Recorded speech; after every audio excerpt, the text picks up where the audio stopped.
로마서 1장 16절 17절 말씀.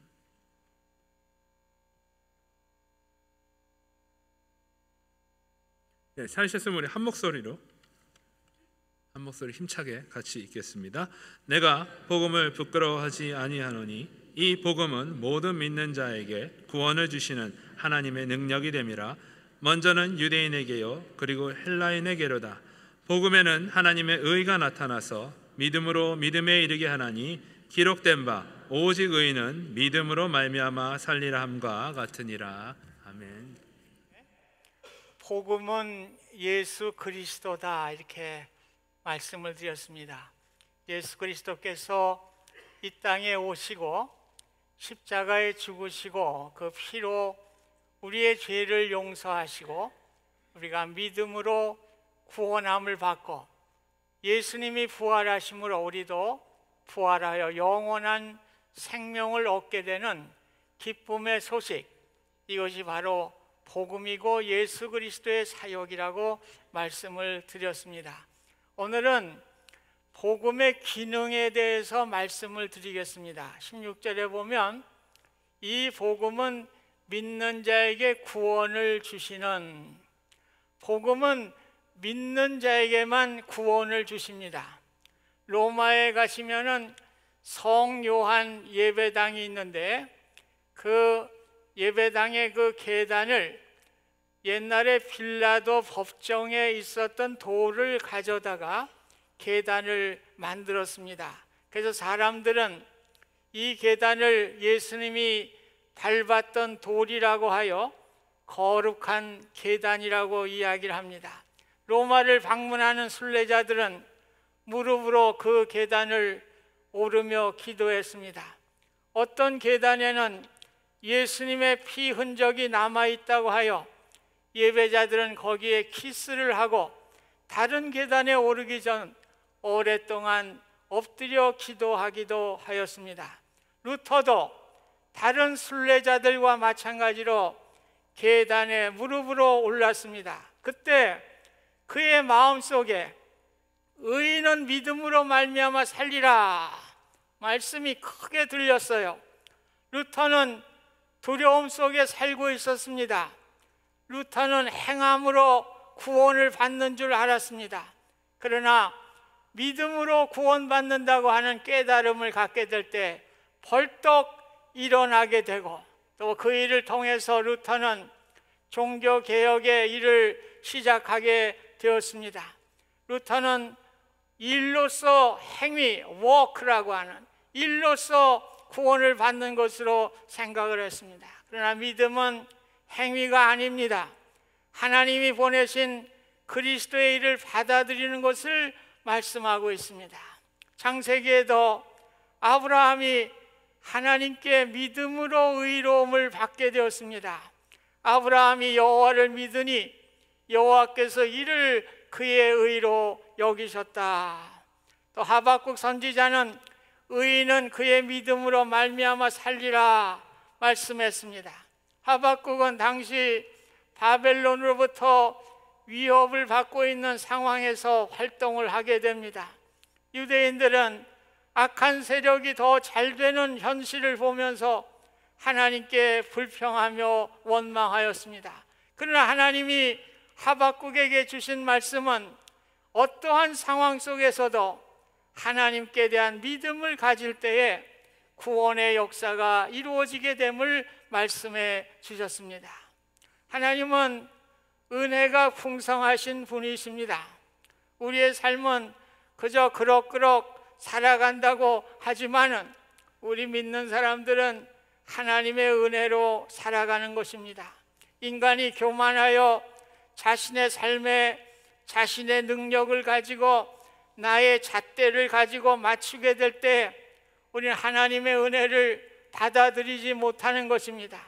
결국 내 자신의 의지와 힘으로 살아가려고 하는 잘못된 믿음을 갖게 됩니다. 하나님은 은혜로 우리에게 믿음을 주시고 구원함을 주셨습니다. 하나님의 은혜를 깨닫는 믿음은 내 힘으로 이루려고 하는 믿음보다 더 강력한 힘을 갖게 되는 것이에요. 하나님의 은혜를 깨닫게 될 때에 자의적이 아니고 하나님의 은혜의 그 동력에, 추진력에 나가게 될 때 더 강한 믿음의 역사를 이루게 되는 것입니다. 루터는 내 힘이 아닌 믿음으로 구원함을 받은 은혜를 깨닫게 될 때에 그는 전보다도 더 강력한 은혜의 힘이 그를 이끌어 가게 된 것입니다. 루터가 믿음으로 구원받는 그런 것 때문에 종교개혁을 시작하게 될 때에 교황청으로부터 소환을 받게 됩니다. 그래서 웜스 국회에 불려가는 통지서를 받게 됩니다. 친구들은 그곳에 가면 위험하니까 그곳에 가지 말라고 권유했습니다. 그러나 루터는 웜스 국회의 지붕 위에 있는 기와장과 같이 많은 악마가 있다고 해도 나는 갈 것이다.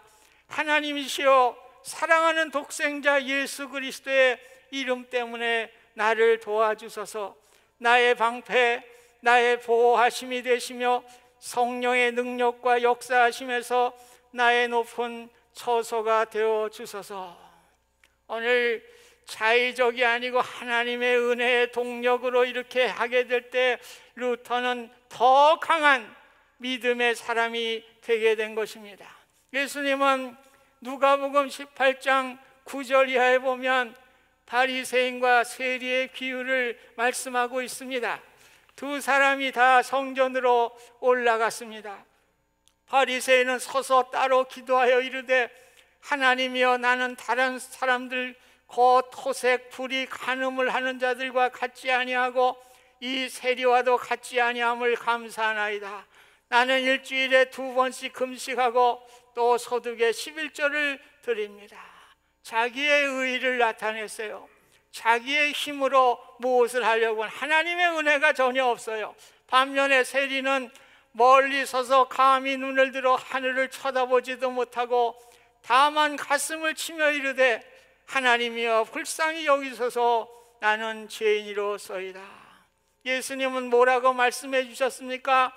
저 바리새인이 아니고 이 사람 세리가 의롭다 하심을 받고 그의 집으로 내려갔느니라. 오늘 하나님의 은혜를 깨달은 세리가 의롭다함을 받게 되었다고 예수님은 선포해 주셨습니다. 우리는 죄의 싹은 사망이라고 그랬죠. 아담의 죄로 우리는 모두 죽은 사람이 되었습니다.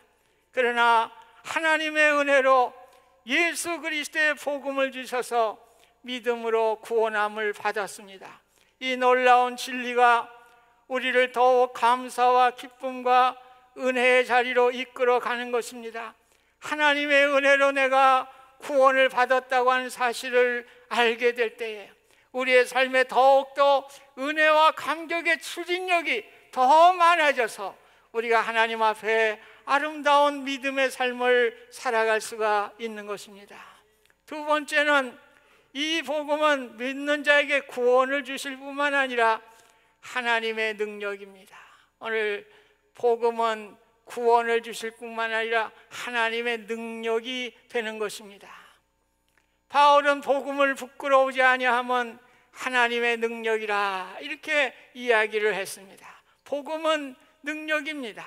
복음은 예수 그리스도라고 그랬죠. 예수 그리스도가 능력이 되시는 것입니다. 사도행전 3장에 보면 베드로와 요한이 기도하러 성전에 올라갑니다. 성전 미문 앞에 안진뱅이를 보게 됩니다. 안진뱅이가 베드로와 요한에게 구걸을 하죠. 베드로가 이르되 은과 금은 내게 없거니와 내게 있는 것을 내게 주노니 나사렛 예수 그리스도의 이름으로 일어나라, 걸으라. 어떻게 됐습니까? 오늘 예수 그리스도의 이름으로 능력이 나타나게 된 것입니다. 사도행전 2장에 보면 베드로가 예수 그리스도의 이름으로 설교했습니다. 다른 설교 안 했습니다. 예수 그리스도의 이름으로 설교하게 될 때에 3,000명이나 되는 믿는 자가 생겨나는 놀라운 능력이 있게 된 것입니다.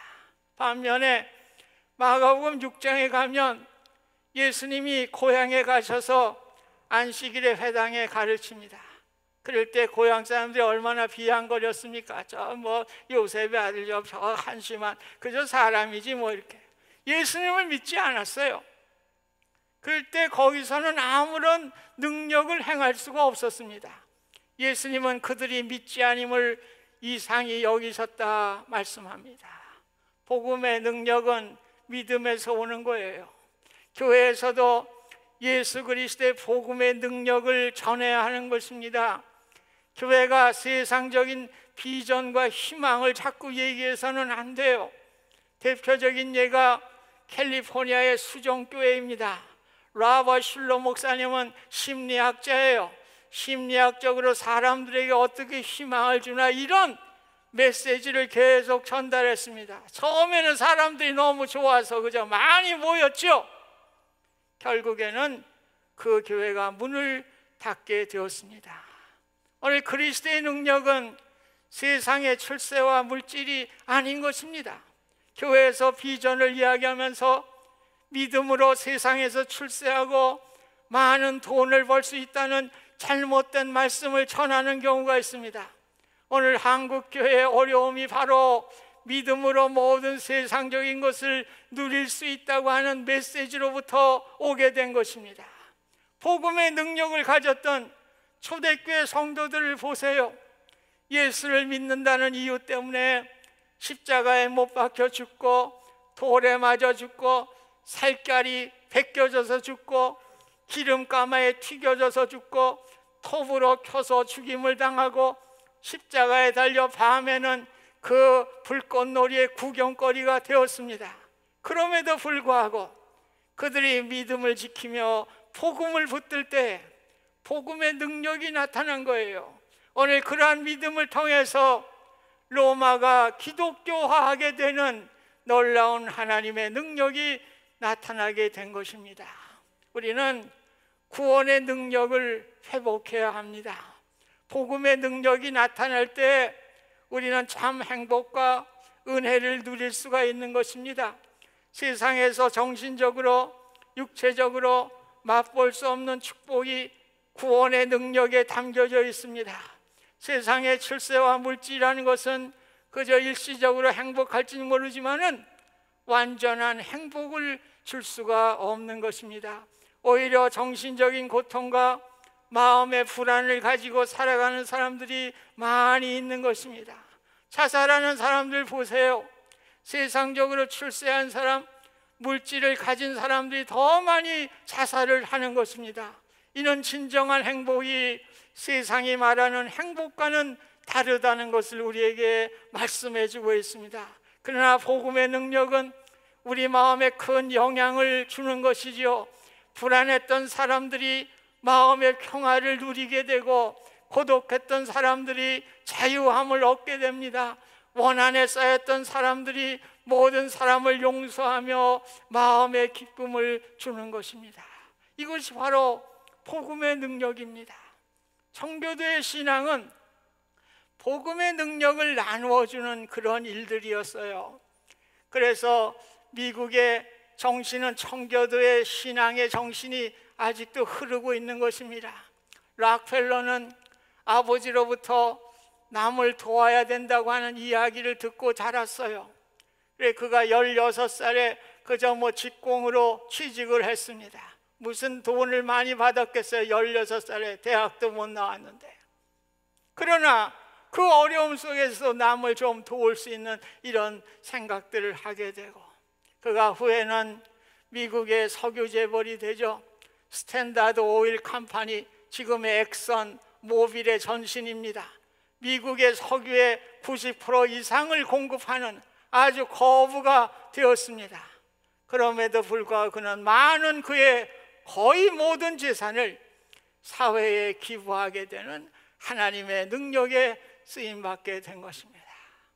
여러분, 달라스에도 유명한 사람들이 있어요.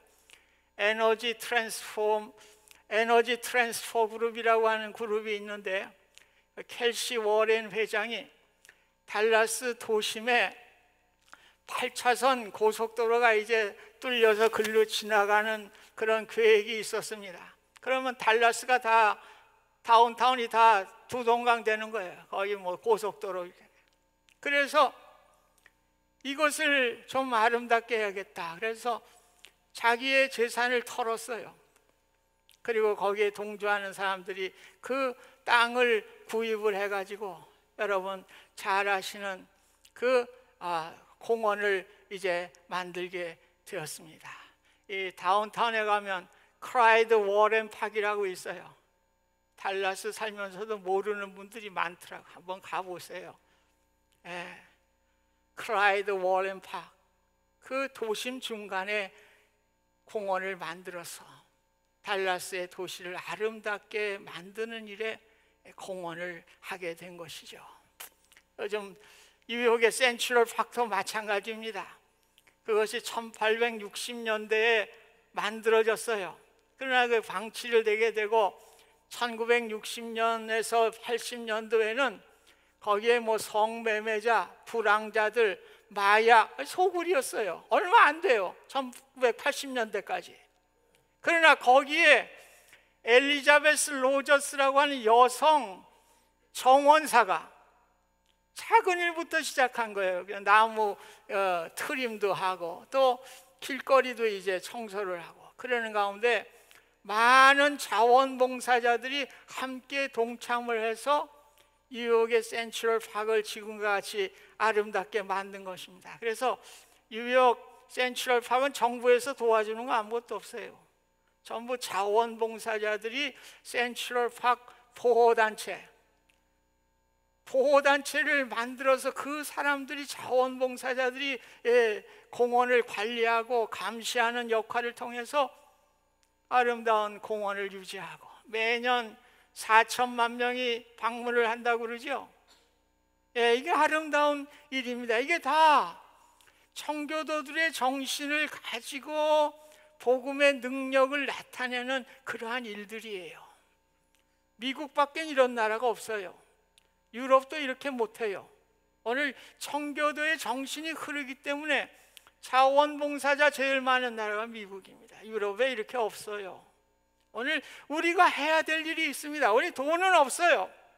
그러나 우리가 내 가진 적은 것을 가지고 내가 속한 커뮤니티에나 또 내가 속해서 이런 일을 통해서 우리 그리스도인들이 나라를 사랑해야 되는 거예요.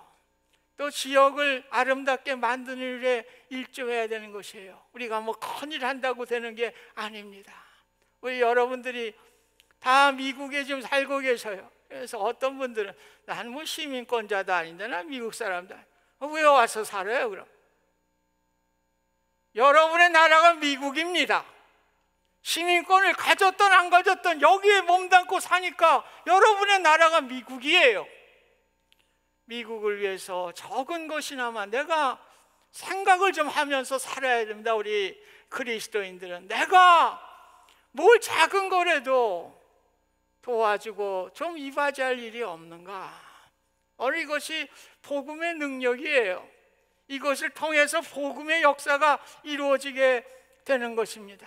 우리나라도 가난할 때 1919년도에 그리스도인이 전체 인구의 2%밖에는 안 됐어요. 그런데 3.1 독립운동에 참가한 숫자는 전체 숫자의 30%가 참가를 했습니다. 오늘 그리스도인들이 복음의 능력을 나타낸 것이요, 나라 사랑하는 일에 앞장서게 된 것이죠. 오늘 보통 사람들보다 15배가 참여한 거예요. 오늘 이것이 바로 복음의 능력이고 이것을 통해서 하나님께서 한국교회를 부흥시켜 주신 줄 믿습니다. 오늘 교회 성도는 복음의 능력을 세상에 나타내며 살아갈 때 구원의 역사를 이루게 되는 것입니다. 구원의 능력으로 살아갈 때 우리는 행복한 거예요. 복음의 능력은 구원받아서 미래 천국에서 영원한 행복을 누리는 것만으로 끝나는 것이 아닙니다. 오늘 우리는 벌써 천국의 삶이 시작되었습니다. 오늘 하나님이 주신 은혜를 우리가 나누면서 복음의 능력을 나타내실 수 있기를 바랍니다. 오늘 복음의 능력은 구원받았다고 지속되는 게 아니에요. 늘 복음의 능력을 잃지 않도록 십자가의 은혜를 묵상하며 그 은혜를 우리가 마음에 새기면서 살아가야 하는 것입니다. 그래서 구원받았다고 해도 복음의 능력을 상실하고 부끄러워하는 사람들이 얼마나 많이 있습니까? 그냥 뭐 식당에 가서도 식사 기도하면서도 남 눈치 본다고 뭐 눈을 떴는지 감았는지 딱딱딱딱 기도를 하는 건지 안 하는 건지 그냥 우물쩍 넘어가. 사회 속에서도 예수 믿는 사람인지 저 사람이 안 믿는 사람인지 카멜레온 같이 살아가는 사람들도 있습니다. 심지어 예수님의 십자가 목에 목걸이까지 걸고 귀걸이에도 십자가를 달고 다니는데 복음을 부끄러워하는 사람들이 종종 있습니다. 도무지 복음의 능력을 나타내지 못하고 그저 숨기고 살아가는 분들이 얼마나 많이 있습니까? 주님의 십자가 앞으로 나오시기 바랍니다. 주님이 주신 구원의 감격이 다시금 회복돼서 복음의 능력으로 살아가는 여러분들이 되시기를 주님의 이름으로 부탁드립니다. 세 번째는 복음에는 하나님의 의가 나타나요. 첫 번째는 구원이죠. 두 번째는 능력이죠. 세 번째는 하나님의 의가 나타납니다. 유명한 신학자 발트는 그런 얘기를 했어요. 하나님의 선과 우리의 믿음이 만나는 그 지점이 바로 하나님의 의다, 그렇게 이야기를 했습니다. 그러면서 이것이 바로 로마서의 본제다, 주제다, 디사해, 이렇게 이야기를 했습니다. 루터는 예수님을 완전한 의를 나타내신 분인 줄 알았어요. 그러나 루터는 자신을 돌아볼 때 자신에게 의가 전혀 없었어요. 루터는 의로운 자가 되어서 하나님을 기쁘시게 하고 싶었어요. 루터는 그의 의를 이루려고 노력했지만 노력하면 노력할수록 자신이 더럽고 추한 죄인임을 깨달을 뿐이었습니다. 자신의 의를 이루어가는 것이 불가능하다는 것을 깨닫게 되었습니다. 오늘 의롭다 하면 하나님이 선언해 주는 수밖에 없어요. 오늘 하나님은 우리가 예수님을 믿는다는 조건으로 하나님의 의를 선언해 주셨습니다. 그래서 이제 우리는 그리스도 안에서 새 사람이 되었습니다. 우리의 모습은 어제나 오늘이나 똑같은 사람이지만 달라진 것은 믿음으로 하나님의 자녀가 된 것입니다. 하나님은 너는 내 자녀라 불러주셨습니다. 우린 자격이 없어요. 그러나 하나님이 인정해 주셔서 우리는 하나님의 의를 얻고 하나님의 자녀가 되었습니다. 믿음으로만 의를 얻을 수 있어요. 선한 행위로 하나님께 의롭다함을 받을 수가 없는 것입니다. 예수만 믿으면 우리를 하나님께서 의로 인정해 주십니다. 믿음만 있으면 의로운 것이 아무것도 없는 우리를 하나님께서 의롭다고 선언해 주십니다. 우리는 나를 쳐다볼 때 저와 여러분들도 역시 죄인이에요. 그러나 루터는 의인이면서 동시에 죄인이다, 유명한 말을 했어요. Simul istus e peccator라고 하는 유명한 얘기를 했어요. 제가 라틴어를 잘해서가 아니라 너무 유명한 말이니까 그냥 라틴어 몰라도 외운 거예요. 유명한 말을 한 거예요. 우리는 의인이면서 동시에 죄인이다. 오늘 나를 쳐다보면 말이에요, 얼마나 더럽고 추한 죄인입니까? 그럼에도 불구하고 우리는 하나님께서 의인이라고 청해 주셨으니까 우리가 낙심되고 어려울 때, 오늘 나의 부족한 모습을 볼 때 어떻게 해야 됩니까? 하나님의 은혜, 십자가의 은혜를 바라보면서 하나님께서 우리를 의인으로 쳐주신 그 은혜에 감격하며 날마다 살아가는 거예요. 이것이 바로 성화의 과정입니다. 우리의 죄를 고백하고 다시금 주님의 뜻 가운데 십자가를 바라보며 의인으로서의 살아가는 삶이 바로 우리에게 주신 과제입니다. 마지막입니다. 오직 의인은 믿음으로 말미암아 살리라. 오늘 믿음으로 말미암아 살아요. 세 가지는 다 말씀드렸죠. 복음에는 구원이 있다, 능력이 있다, 의로움이 있다. 그런데 이 믿음이에요. 믿음이 모든 고리예요. 믿음으로 구원도 있죠. 믿음으로 능력도 있죠. 믿음으로 의롭다. 믿음이요. 믿음이 뭐요? 하나님께 근원을 두고 살아가는 것이 믿음입니다. 오늘 우리는 세상에 근원을 두고 살아가는 분들이 너무나 많이 있어요. 우리 하나님은 변함이 없으신 분입니다. 좋은 것을 우리에게 주시기를 원하시는 분입니다. 오늘 세상을 의지하다가는 잘 되는 수도 있지만은 망하는 수도 있고, 세상의 그거는 우리가 변할 수 있는 거예요. 그러나 하나님은 변하지 않으시는 것이죠. 오늘 믿음은요, 나의 근원이 되신 하나님께 우리의 삶을 맡기고 살아가는 것이 바로 믿음으로 살아가는 것입니다. 구원을 받을 뿐만 아니라 우리가 그런 마음을 가지고 살아갈 때 우리의 삶 속에 하나님의 은혜와 기쁨이 넘치고요, 오늘 하나님이 주시는 샘솟는 기쁨이 우리 마음에 솟아나게 되는 것입니다. 그래서 찬송가 545장에도 이 눈에 아무 증거 아니 배워도 믿음만을 가지고서 늘 걸으며 이 귀에 아무 소리 아니 들려도 하나님의 약속 위에 서리라. 이 눈이 보기에 어떠하든지 이미 얻은 증거대로 늘 믿으며 이 마음에 의심 없이 살아갈 때 우리 소원 주 안에서 이루리. 걸어가세 믿음 위에 서서 나가세 의심 버리고 걸어가세 믿음 위에 서서 눈과 귀에 아무 증거 없어도. 정리합니다. 복음에는 무엇이 있어요? 구원이 있습니다. 능력이 있습니다. 하나님의 의가 있습니다. 모든 게 믿음을 통해서. 오늘 우리의 삶의 근원 되시는 분이 누구요? 하나님이십니다. 이게 분명해야 돼요. 오늘 예수 믿으면서도 하나님은 저기 계시고 나는 세상 방법으로, 그거는 아닙니다. 오늘 하나님이 나의 삶의 근원이 되셔요. 모든 나의 삶의 물줄기가 되시고 나의 삶의 공급처가 되시는 분이 하나님이셔요. 오늘 그 하나님을 믿으며 살아가시기 바랍니다. 구원받을 뿐만 아니라 믿으며 살아가면서 하나님의 능력을 이 땅에 드러내면서 복음의 역사에 동참하시는 저와 여러분들이 되시기를 주님의 이름으로 축원드립니다. 은혜로우신 하나님, 믿음으로 구원받았습니다. 믿음을 우리가 하나님의 근원에 두게 될 때에 하나님께서 나의 삶을 인도하시고 역사하심을 믿고 오직 하나님께 근원을 두는 믿음을 통하여 구원받을 뿐만 아니라 구원의 역사를 이 땅에 나타내는 우리 모두가 될 수 있도록 축복하여 주시옵소서. 예수님의 이름으로 기도하옵나이다. 아멘.